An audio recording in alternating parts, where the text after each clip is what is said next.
Danielle, thank you. Vice President Kamala Harris was in attendance, as Danielle mentioned. She traveled to Buffalo this morning, joined by the second gentleman, Douglas Emhoff. Both were at Mrs. Whitfield's funeral on the front row with the family. The vice president spoke briefly with a message of strength. When we talk about strength, the strength of personality, the strength of spirit, the strength of faith, I think we all know that a true measure of strength is not based on who you beat down, it's based on who you lift up.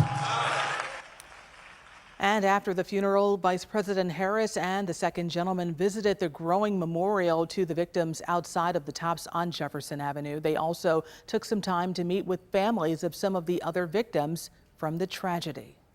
In this picture, Zaire Goodman and the vice president. He was the young man working at Tops helping a customer put groceries in her car when he was shot.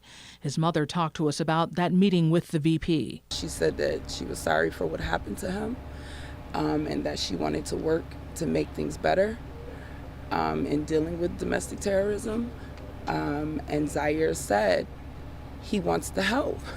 He prepared for the moment. He said in there, he said, "Mom, I missed some of my talking points that I wrote out last night." Because he was ready to meet the vice president, but he did a really good job in conveying to her exactly what he wants to see happen.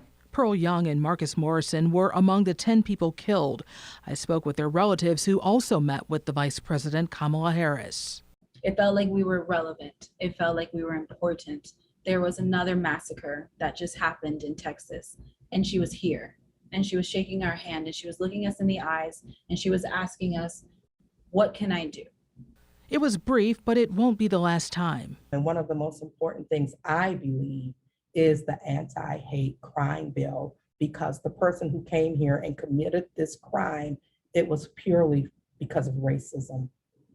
And I let her know that as well. When we said the only thing that we need is a time to come to the White House and sit down and make an actual game plan. Because while this visit was for a funeral, what happened on 5/14 will linger. She accepted our request and invited us to the White House. This makes me think about what happened after 3407. Those families banded together and made sure that they had a voice in Washington. Is this something that you all want to make sure happens, that your voice is not forgotten? We do have future plans of collaborating with those efforts. The system is not broken.